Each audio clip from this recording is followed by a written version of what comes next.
Hi everyone, I'm Stan from Eagle Vision. I'm here with Rob Davidov. Rob, welcome. Hi Stan.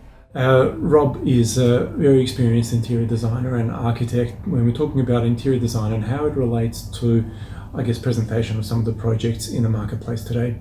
In this episode, we'll discuss about the marketing of that interior design package and how projects or developers should think about bringing their projects across to make them stand out. So what are some of the elements of that marketing that you need to bring across to Well, I think the way projects are being marketed now is it's just going leaps and bounds forward, and it's already becoming an extension of the project. It's always been the first touchstone about where a potential purchaser meets the project, but now it's really becoming a representation of the project. The quality of the collateral that you're producing, the quality of the website, it's all being considered more and more important because it's a very competitive market. Yeah. And then what are some of the materials, that you're having to use for marketing of that? So where we used to see 3 or 4 interiors and a couple of exterior hero shots being produced, we're seeing a demand for more and more information, so more and more renders being produced at a higher quality. We're looking at whether these interiors are also being styled to a higher level. The market's becoming far more sophisticated, and I think they're also getting more exposure to really great interiors projects from all over the world through Instagram and Pinterest and the internet in general. So the market is just becoming more sophisticated. We're talking about now having marketing companies engaged to help develop the branding of a project. It might have a name, it might be with its own identity, and how that flows through to brochures and websites. And how about display suites? How much effect do you have, or how much say do you have around the display suites, and how much is brought across in those display suites of the interior design? With the display suite, people are doing them at all different kind of price points, and I guess that's going to be governed by the scale and level of the development.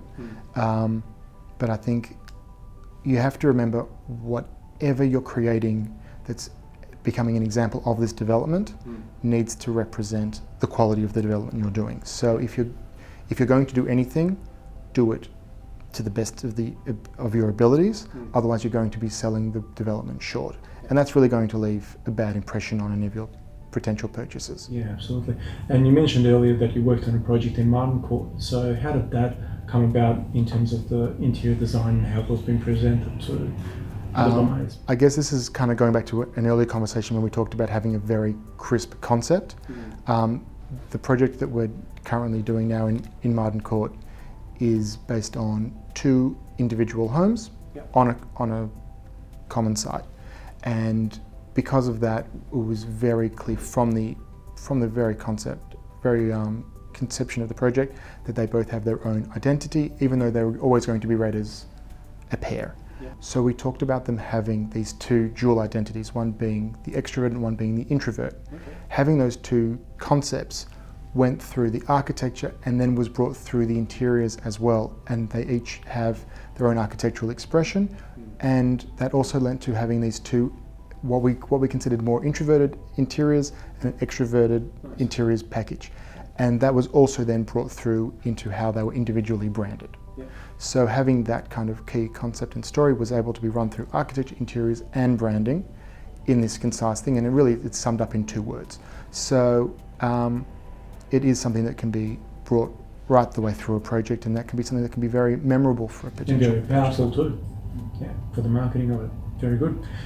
Look, that's kind of what we wanted to talk about, just simple and straightforward keys that developers need to think about when either putting together the team to create the design for a project, or when marketing a potential development and bringing that interior design and architecture together to the potential buyers. Thank you for watching. We'll see you again.